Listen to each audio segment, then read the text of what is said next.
Saúdo os irmãos com a paz do Senhor, graças a Deus por mais esse dia, qual o Senhor nos concede de estarmos na sua casa para aprender da sua palavra. Antes de nós iniciarmos, eu gostaria de fazer uma oração para nós poder iniciar esta aula. Oramos. Soberano e eterno Deus e Pai, em nome de Jesus Cristo, teu amado Filho, o qual nos concede esta oportunidade de estar na tua casa, Senhor, para glorificar e bendizer o teu santo nome. Pai, eu peço ao Senhor que abra o nosso entendimento. Também, Senhor, meu Pai, joga a luz, meu Senhor, sobre a nossa vida, sobre a vida daqueles que irá ouvir, Senhor, a tua palavra. Ó Deus eterno, queira abençoar a vida de cada um dos teus filhos. Senhor, estende as tuas mãos de uma forma gloriosa. Alcança, Senhor, e dentro da necessidade espiritual, que o Senhor venha abençoar a vida de cada um. Assim nós te pedimos e também te agradecemos em nome de Jesus. Graças a Deus, meus irmãos, estamos diante do Senhor e a lição de hoje tem por título Liberto do pecado para uma nova vida em Cristo. É a lição de número 5, a qual nós vamos estudar nesta manhã. E o texto áureo desta lição está escrito na carta aos Efésios, no capítulo de número 2, verso de número 4 e o 5, que diz assim: mas Deus, que é riquíssimo em misericórdia, pelo seu muito amor com que nos amou, estando nós ainda mortos em nossas ofensas, nos vivificou juntamente com Cristo. Como eu disse, está em Efésios capítulo 2 e verso de número 4 e o 5. E também nós temos a nossa verdade prática. A nossa verdade prática diz assim: por meio das maravilhosa graça, por meio da maravilhosa graça divina, fomos libertos do pecado, perdoados e salvos da condenação e ainda recebemos o direito à vida eterna. A nossa verdade prática, ela se refere dessa forma, que por meio da maravilhosa graça, da graça divina, nós fomos libertos do pecado. E a lição, ela também traz a sua introdução, A sua introdução, ela diz assim: a presente seção da Epístola aos Efésios apresenta relevantes aspectos doutrinários da salvação. Efésios 2, do 1 ao 10, nela o apóstolo descreve a libertação do pecado como um favor imerecido, dado por Deus aos salvos, a fim de que eles desfrutassem de uma nova vida em Cristo. Então Paulo, ele aqui está ensinando aos irmãos de Efésios, que a salvação, ela é dada pelo meio da graça. Nós fomos alcançados pelo meio da graça. A graça, ela veio sobre nós e nos alcançou, sabendo nós que nós não tínhamos merecimentos nenhum. Mas o nosso Deus, Ele então achou graça em nós, e através do seu Filho, Jesus Cristo, nós alcançamos a salvação. fomos libertos do pecado, para agora nós temos uma nova vida com Cristo. Tópico de número 1 diz assim: a antiga natureza morta em ofensa e em pecado. A antiga natureza morta em ofensas e em pecado.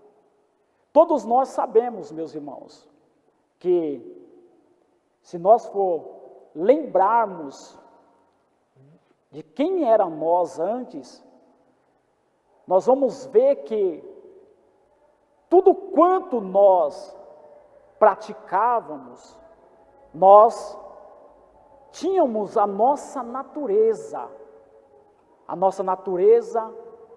estava morta diante de Deus. Nós fazíamos aquilo que nós bem queríamos, praticava, coisas que às vezes nós achávamos que estava certo, devido à nossa natureza que estava morta no pecado. Mas nós louvamos ao Senhor e glorificamos a Ele, porque o Senhor, Ele nos alcançou de uma forma gloriosa. E aquela natureza morta, a qual existia em nós, agora parou de habitar em nós. Por quê? Porque nós fomos alcançados, e alcançados de uma forma gloriosa, a qual Cristo, Ele nos alcançou.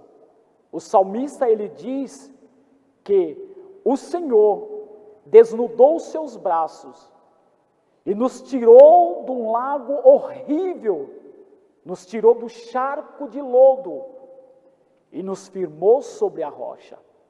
Então a nossa natureza era uma natureza pecaminosa que nos dava o direito da condenação eterna. Mas a bondade e a graça de Deus nos alcançou, nos tirou do charco de lodo e com o sangue de Jesus Cristo nos lavou, nos purificou para uma nova vida. Glória a Deus. Primeiro tópico diz assim: nossa condições anterior. Como eu já disse aqui na introdução, do primeiro tópico, a nossa condições não era a melhor. É tanto que, tomando como base o versículo que está em Romanos, capítulo de número 3, verso 21 e verso 23, nós vamos ler para nós aqui passar a entender Romanos capítulo de número 3 e verso de número 21 e 23. Deixa eu achar Romanos aqui.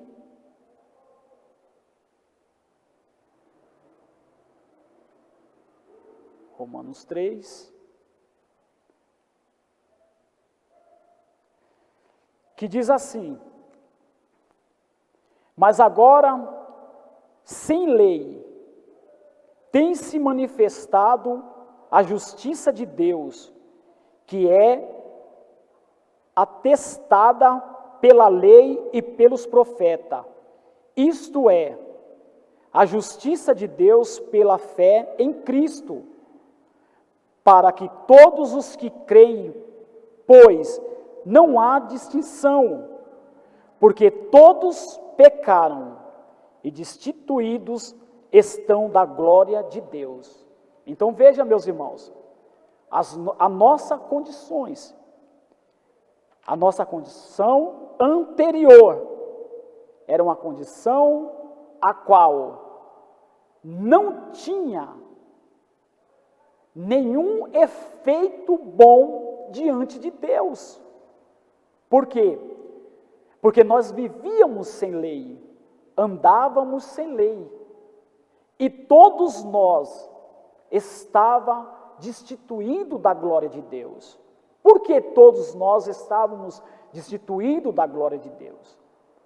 Porque os irmãos bem sabem que Adão e Eva foram os primeiros homens que Deus colocou no jardim. E ali no jardim eles cometeram o pecado.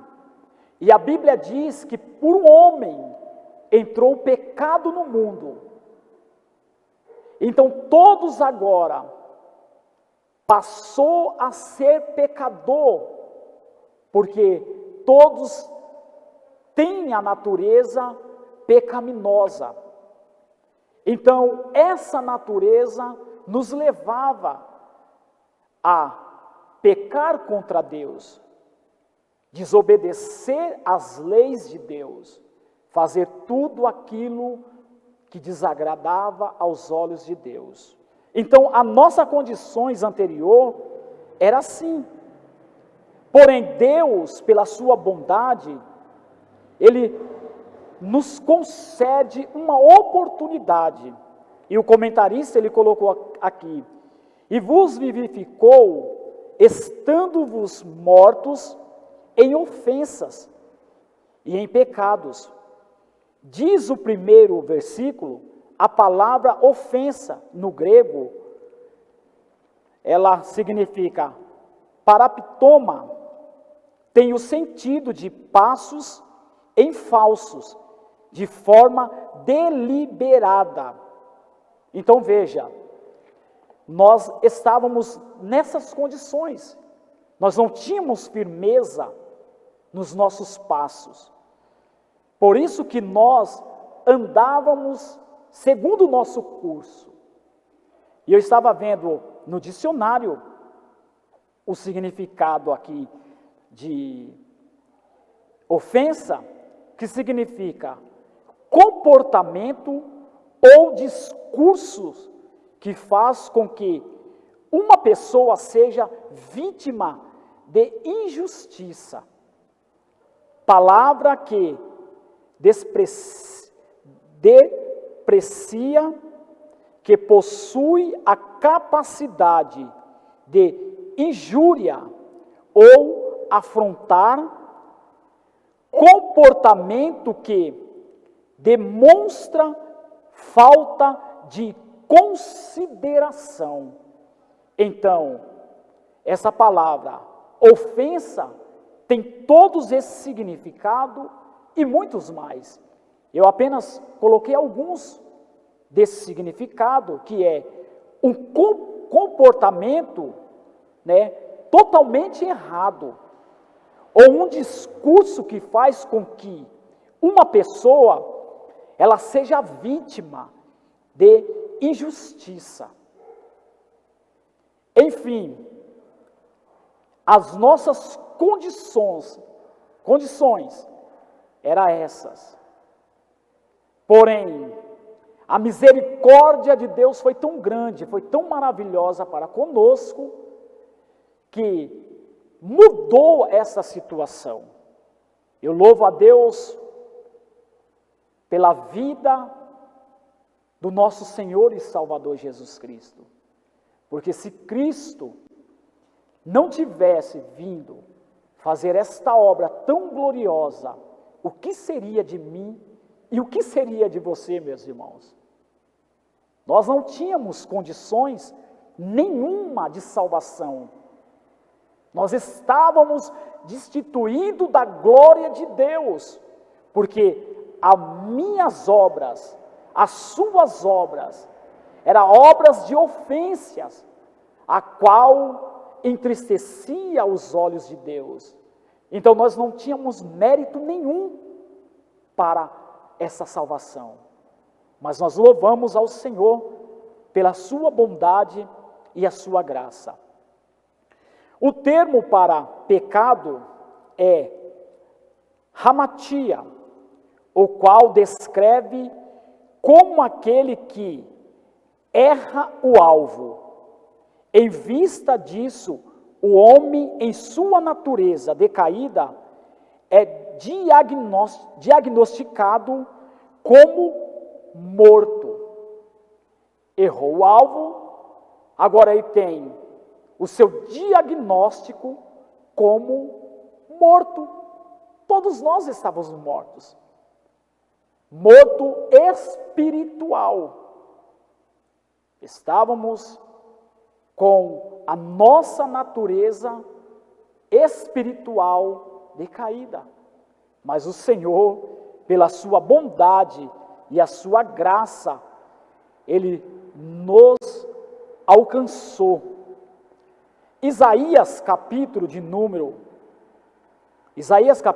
59 e verso de número 2, eu quero ler essa referência com os irmãos.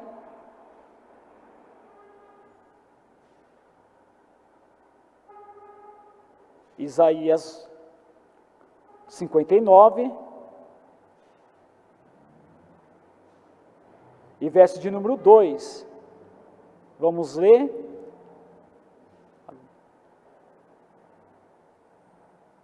Deixa eu achar aqui.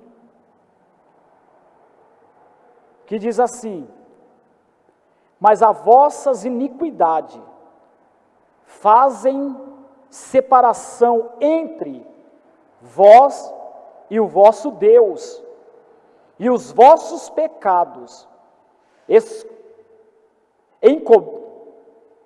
enconderam o seu rosto, ou encobre o seu rosto de vós, de modo que não vos ouça. Então veja, o homem no pecado, o homem estando no pecado, Deus, Ele não ouve a este homem. E o homem no pecado faz separação, porque o pecado, ele se separa, porque a luz não tem comunhão com as trevas, mas o pecado, ele faz a separação de Deus e os homens, porque Deus não habita em templo ou casa suja. Deus, Ele habita em casa limpa, que é o nosso coração. Então, a nossa condições anterior era tão terrível, que nós, estando nela, nós não percebia essas condições. Nós só passamos a perceber quando o Senhor então abriu os nossos olhos, quando os nossos olhos foram abertos, como a Bíblia diz, que o Deus desse século cegou o entendimento dos homens para que os homens não vejam.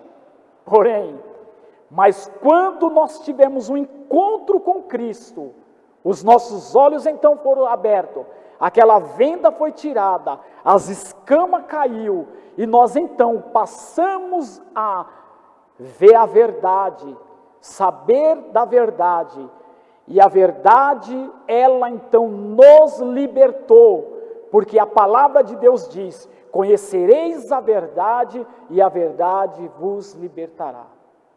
Essa era a nossa condição, a qual estávamos no pecado. Nossas ofensas e pecado. A má conduta em que noutro tempo andaste é descrita por Paulo por meio da metáfora do ato de andar. Então Paulo, ele usa a metáfora, ele usa uma comparação, porque parece que eu vejo Paulo olhando para aqueles homens ali em Éfeso, ou aonde ele passava, porque Paulo foi um missionário, um ganhador de alma, um amante por almas. E Paulo então passou a observar a todos ali, e via a conduta, e via como eles andavam, a forma em que eles agiam. porque as condutas deles eram condutas de ofensas diante de Deus. Então Paulo usa a metáfora e começa a fazer uma comparação do ato de andar. Porque logo nós percebemos quando nós, observando uma pessoa que está embriagado, nós sabemos que o andar dele não é reto. Ele então começa a cambalear para um lado e para o outro. E Paulo ele tinha esta visão, mas uma visão espiritual, a qual ele olhava para aqueles homens e via aqueles homens em total ofensa diante de Deus, se prostituindo, roubando, mentindo, fazendo tudo aquilo que eles achavam que agradaria a eles mesmos, porém, no momento em que agradava a eles, mas diante dos olhos de Deus, aborrecia a Deus. E Paulo então, ensinando aos irmãos de Éfeso, começou a mostrar para eles a situação de que eles andavam antes eles se comportavam dessa maneira, mas uma vez que eles foram libertos, eles foram salvos dessa ofensa pecaminosa. Glória ao nome do Senhor. Irmãos, essa lição é uma lição a qual ela tem uma profundidade, mas eu não vou me aprofundar muito por causa do tempo, não é verdade? Mas eu quero resumir ela um pouco. Paulo ele continua dizendo, nossas ofensas e pecado. Aí ele diz, refere-se à atitude errada adotada na vida passada do salvo antes da regeneração. Paulo, ele está trazendo uma reflexão para cada um de nós. Quem éramos nós antes? Como nós nos comportava antes? Antes de nós sermos regenerados, nós andávamos afundados na lama. Nós andávamos segundo a nossa vista, mas só que hoje, regenerado por Cristo, a nossa visão é diferente, a nossa atitude é diferente. Louvado e engrandecido é o nome do Senhor para todos sempre. Ainda diz assim,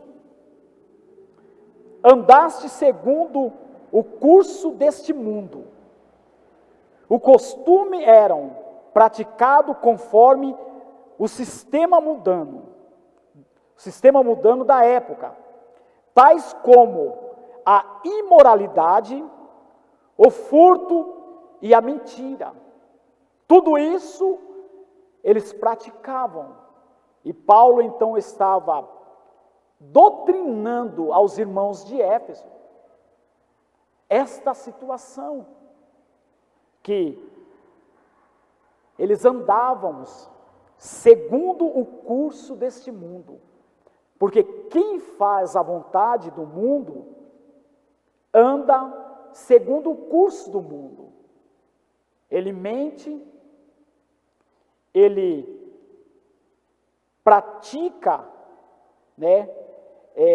imoralidade e ele furta. Por quê? Porque ele anda segundo o costume do mundo. E Paulo estava ensinando, olha, antes da sua regeneração, você andava dessa forma. Você fazia e agia desse jeito. Porém agora, você não faz mais isso. Por quê? Porque você foi regenerado. Você foi liberto do pecado. E quantos irmãos nós conhecemos que tinham uma vida como essa? E hoje já não vive desta forma. Por quê? Porque a graça chegou sobre a vida dele. Aleluia! A regeneração chegou sobre ele e limpou ele com o sangue, purificando. Aquele que praticava o roubo não rouba mais. Aquele que mentia não mente mais. E aquele que se prostituía não se prostitui mais. Por quê? Porque ele foi regenerado para uma nova vida com Deus. Glória ao nome do Senhor para todos sempre. Vamos mais um passo.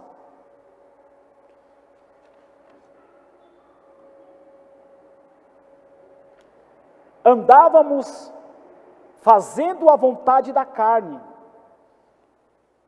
e dos pensamentos. Refere-se à inclinação para fazer o mal, algo inerente à natureza humana.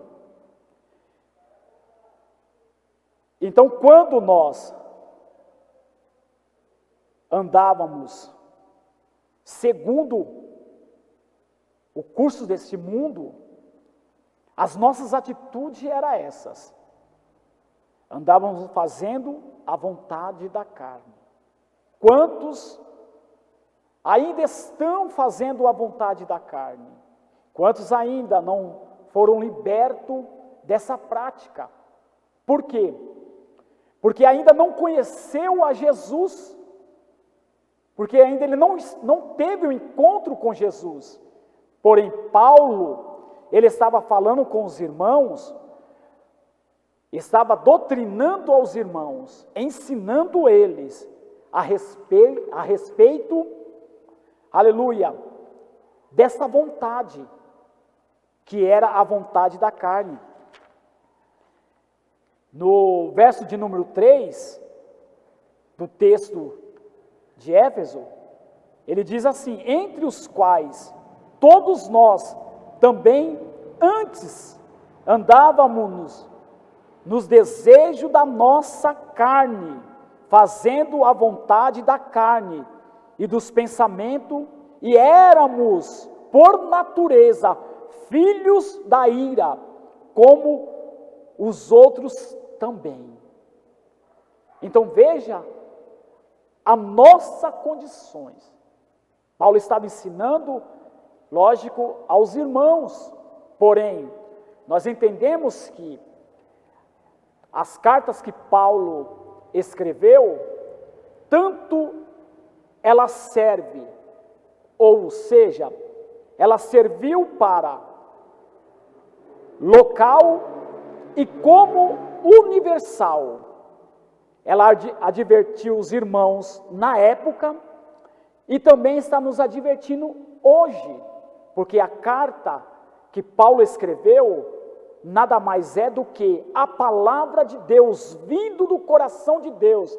Assim como Paulo doutrinou aos irmãos lá no passado, as mesmas palavras que Paulo doutrinou os irmãos, está nos doutrinando hoje. Então nós andávamos desta forma. E Paulo ele diz ainda no verso de número 3 que nós lemos, que nós éramos filho da ira. Então veja a nossa situação, porque nós não pensávamos nas coisas espirituais. Quando nós andávamos no percurso deste mundo, nós não pensávamos nas coisas espirituais, só pensávamos nas coisas da carne, só o prazer da carne que nos satisfazia. Porém, quando nós tivemos um encontro com Cristo, as coisas mudou, porque o homem carnal, ele agora passou a ser um homem espiritual em Cristo Jesus. Glória ao nome do Senhor. Tópico de número 2. Vivificado pela graça. Vivificado pela graça. E como nós sabemos que o significado da graça Graça significa favor imerecido. Veja bem, você foi vivificado pela graça. Você foi alcançado por um favor que você não merecia. Se você olhar para trás e começar a pensar tudo o que você fazia, eu pergunto para você, você merecia esse favor a qual Deus, através de Jesus Cristo, Ele te concedeu? Não. Nós não tínhamos condições nenhuma de merecer esse favor, mas Deus, pela sua bondade e a sua graça, Ele nos fez merecer esse favor. Glória ao nome do Senhor. Então, nós fomos vivificados pela graça.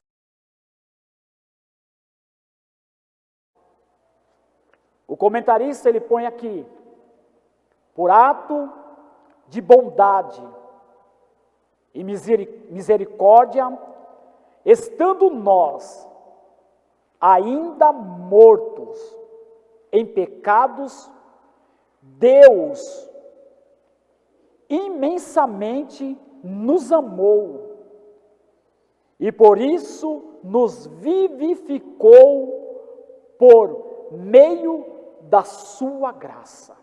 Veja, Deus, ele teve paciência para com o homem, porque Deus, ele criou o homem para o servir, para o adorar. Deus fez o homem segundo a sua coroa, a coroa da sua criação, ou seja, para que o homem o adorasse a ele. Porém o homem entrou por caminhos a qual levou ao homem a morte espiritual. Nós vamos ler aqui em Gênesis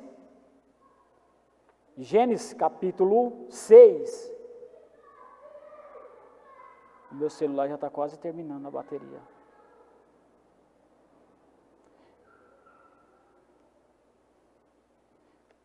Gênesis capítulo 6.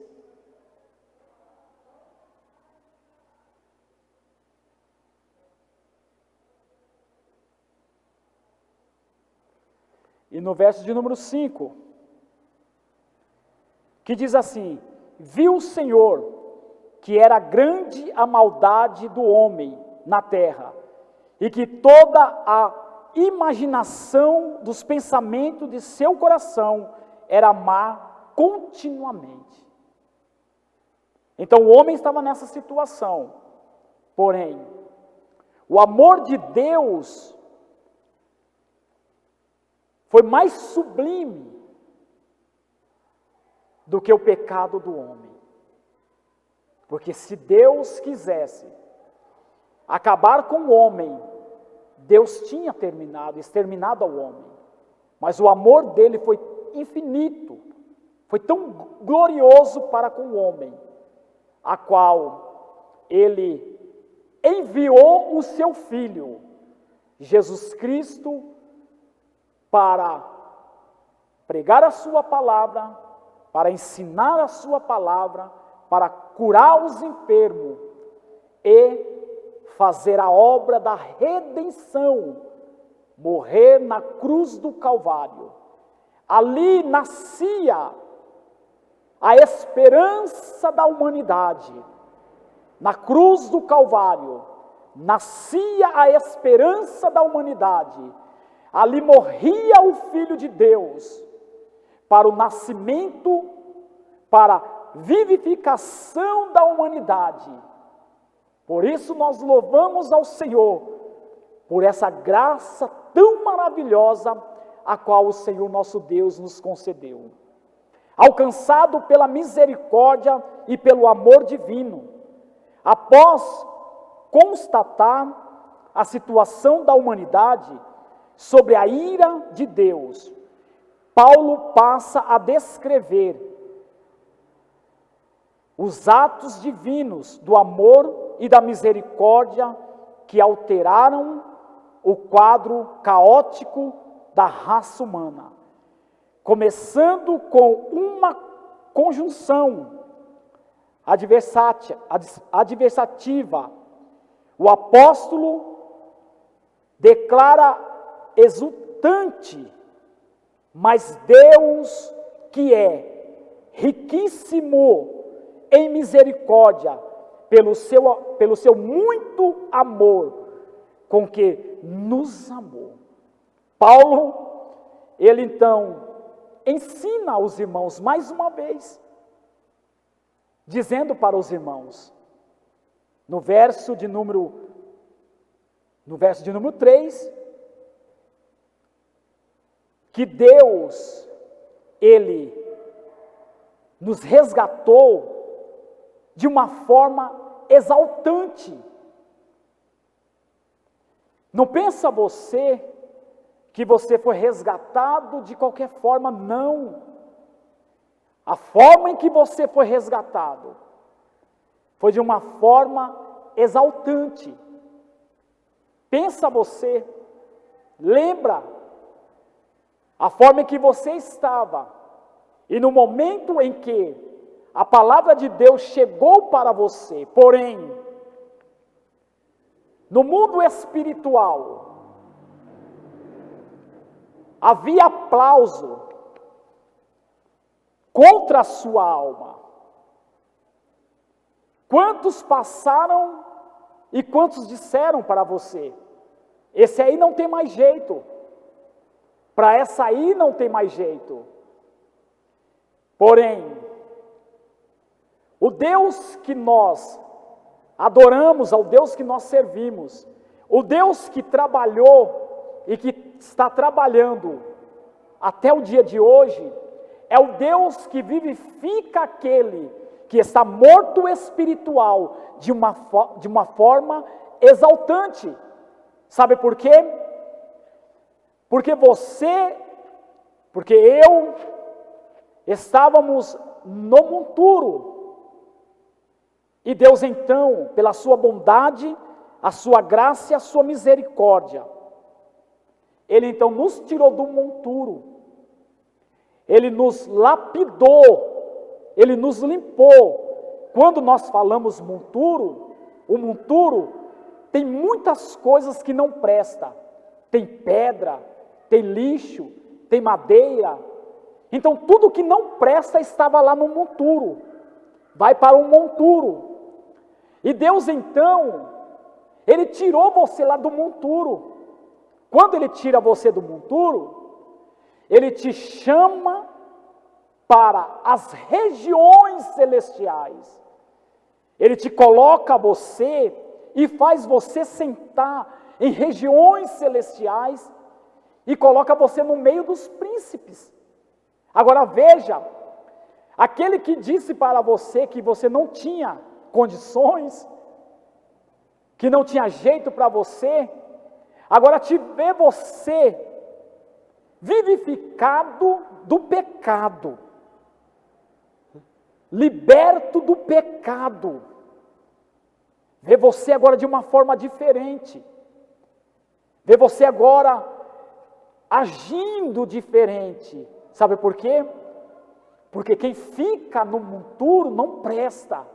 Quem está no monturo não serve para nada, está morto, é lixo.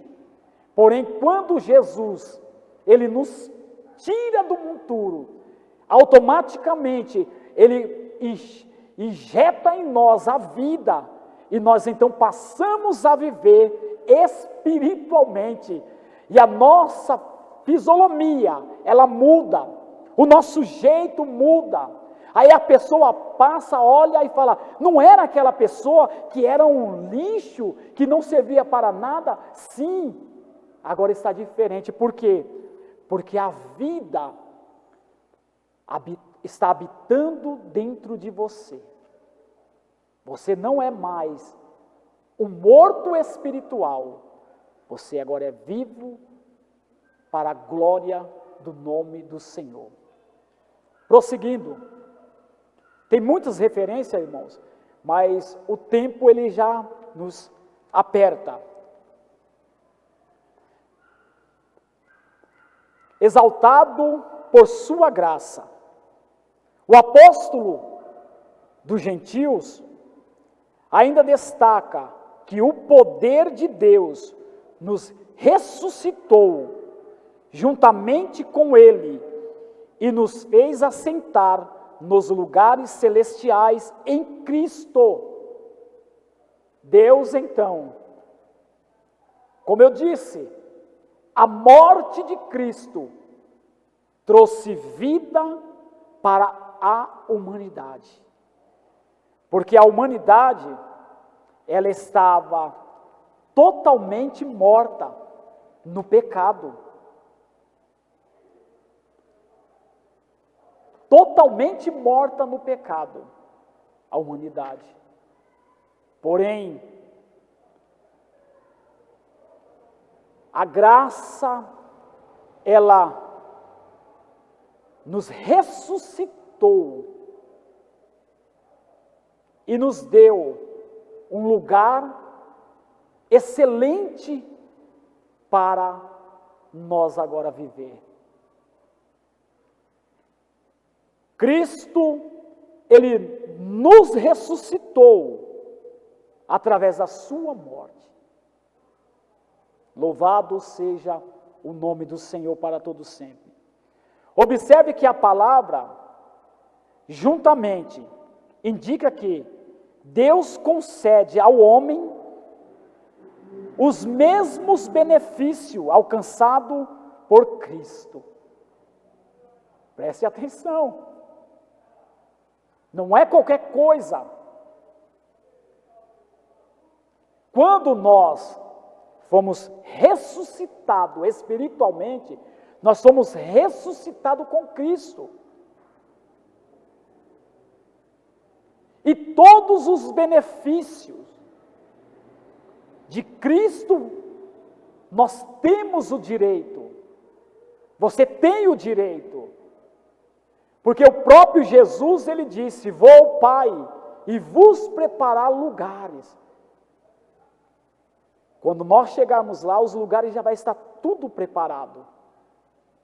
Porque todos os benefícios em Cristo são nossos. A herança é minha e é sua. Louvado seja o nome do Senhor. Nós temos uma herança incalculável, porque nós fomos ressuscitados com todos os benefícios que Cristo tem, são nossos também. Glória ao nome do Senhor. Tópico de número 3. A salvação não vem das obras. Em Éfeso capítulo 2, verso 8 ao 10. No 8 ele diz assim: porque pela graça sois salvos, por meio da fé. Isso não vem de vós, é dom de Deus. Por que Paulo está dizendo desta forma? Paulo está dizendo desta forma para que ninguém se glorie, para que ninguém venha se gloriar, porque muitos hoje pensam que fazendo doações, fazendo caridades, vai adquirir um lugar no céu. Não. Paulo está deixando bem claro que a salvação, ela não vem das obras, não vem das obras. A salvação, ela é alcançada através da fé em Cristo Jesus. Porque o próprio Jesus, ele disse: eu sou o caminho, a verdade e a vida. Ninguém vai ao Pai se não for por mim. Então, a salvação, ela é descartada aí, através das obras. Porque nós sabemos que a Bíblia diz, lá no livro de Atos dos Apóstolos, falando a respeito do centurião Cornélio. Quantos não conhecem a história de Cornélio? Cornélio era um homem íntegro, era um homem que fazia ali as suas orações. Cornélio, ele jejuava, Cornélio fazia a sua obra social.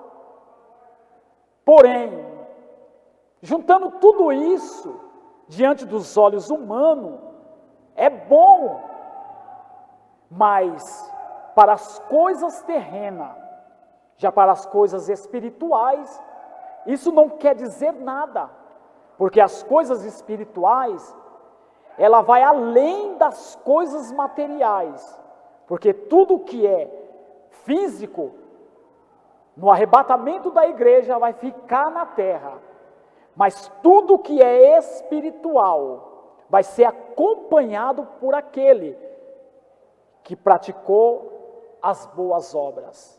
Então Cornélio, ele tinha essas qualidades, mas Deus, ele olhando para a casa de Cornélio, para a vida de Cornélio, vendo esta qualidade de Cornélio, porém sabia que Cornélio precisava de alguma coisa a mais, e isso era a salvação em Cristo. Então Deus fala com Pedro, para que Pedro vá até a casa de Cornélio. Eu vou resumir a história. E na casa de Cornélio, Pedro então anuncia a palavra, oferece Jesus como o Salvador. E foi isso que Pedro fez. Chegou na casa de Cornélio, falou a respeito de Jesus. Cornélio creu, não somente ele, mas todos quanto estavam na casa de Cornélio, creram na palavra, e a Bíblia diz que então eles recebeu o Espírito Santo. Então nós louvamos a Deus que as coisas espirituais são maiores do que as coisas materiais. Então a salvação, ela não é adquirida pelas obras, mas sim pela fé. Então aprenda com essa lição, que obra não salva, quem salva é a sua fé em Cristo Jesus, aceitando a Ele como o único e suficiente Salvador da sua vida. Vamos dar mais um passo.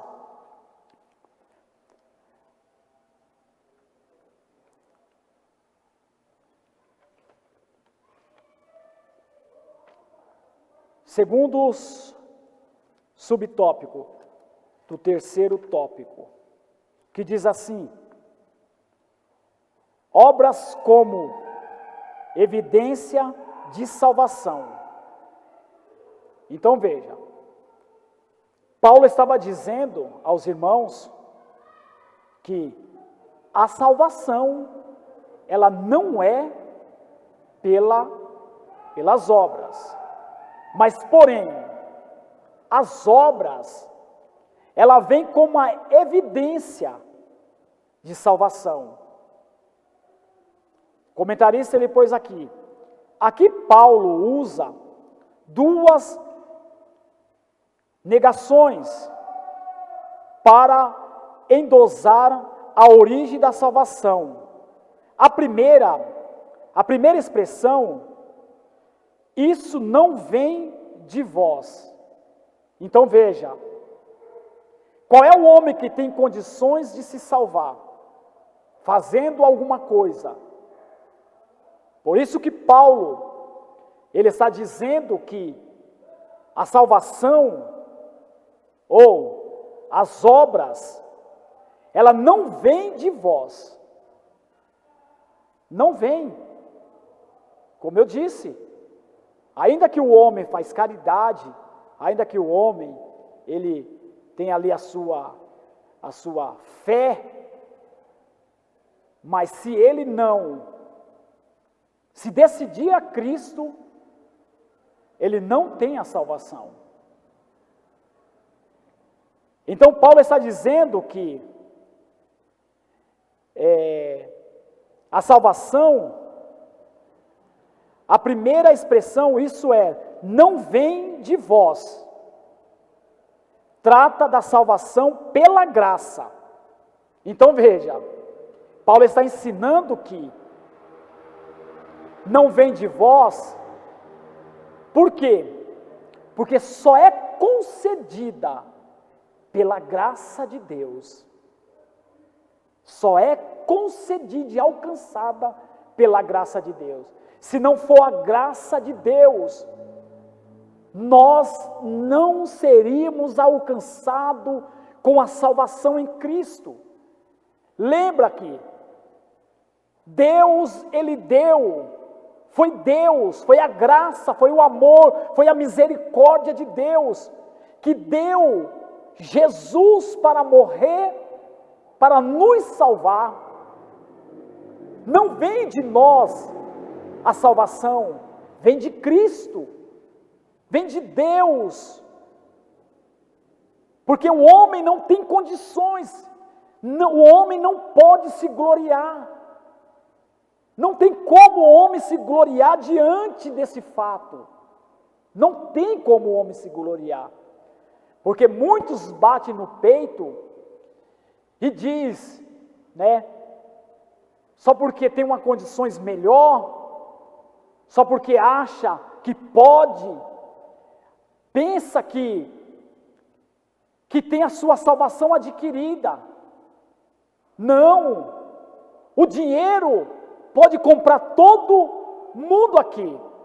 O dinheiro pode comprar iate, o dinheiro pode comprar Ferrari, o dinheiro pode comprar apartamentos lá em Copacabana, o dinheiro pode te levar você para todos os países, mas porém o dinheiro não pode comprar a salvação, porque a salvação é dada pela graça. A salvação é dada pela graça. Paulo estava ensinando aos irmãos que não adianta esforço humano para a salvação, se não for a graça em Cristo Jesus. Vamos mais um pouco.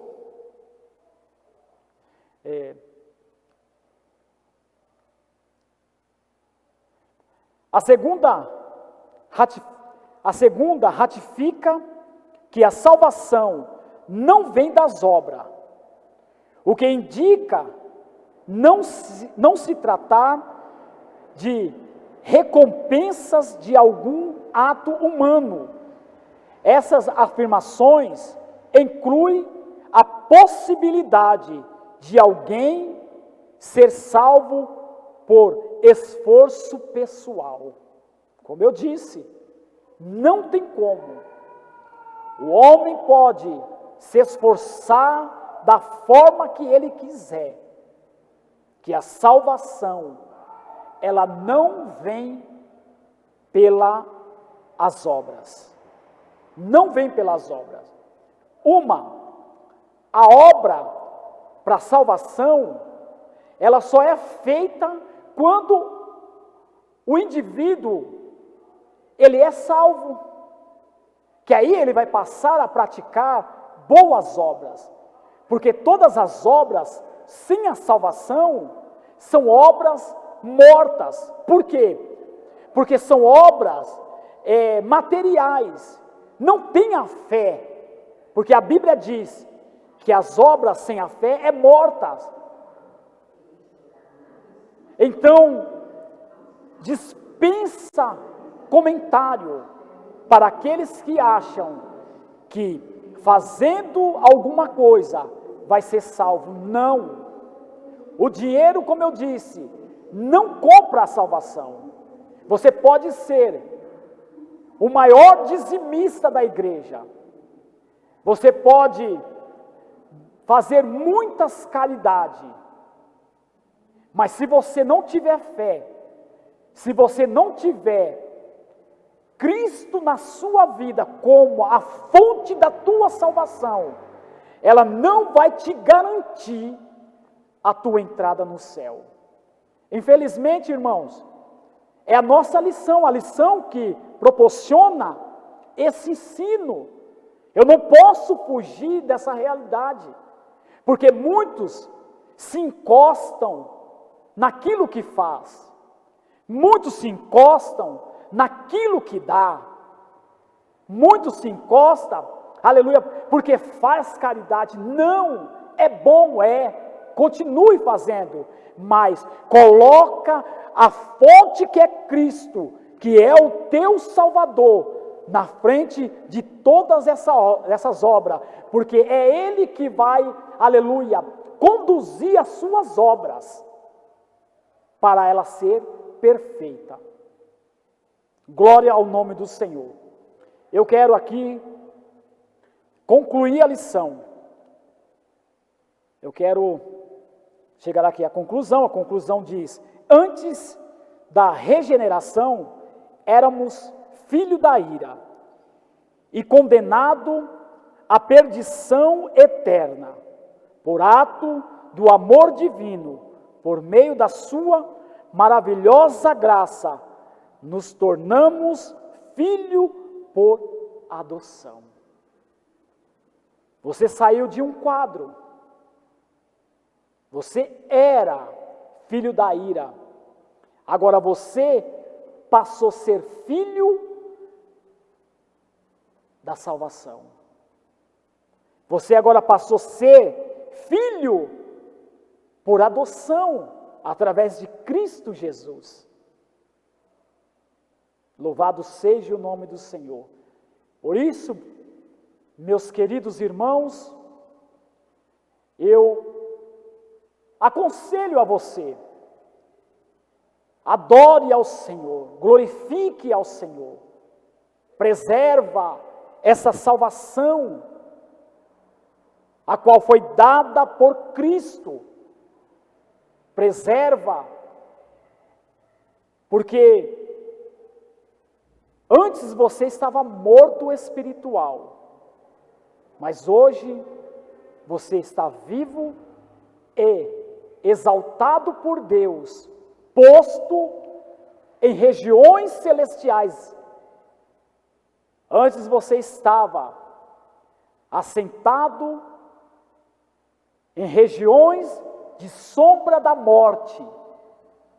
A Bíblia diz, no livro de Mateus, porém, a luz raiou, quer dizer, a vida, ela veio sobre você e tirou você daquele estado morto, tirou você daquela escuridão e te iluminou, alumiou você,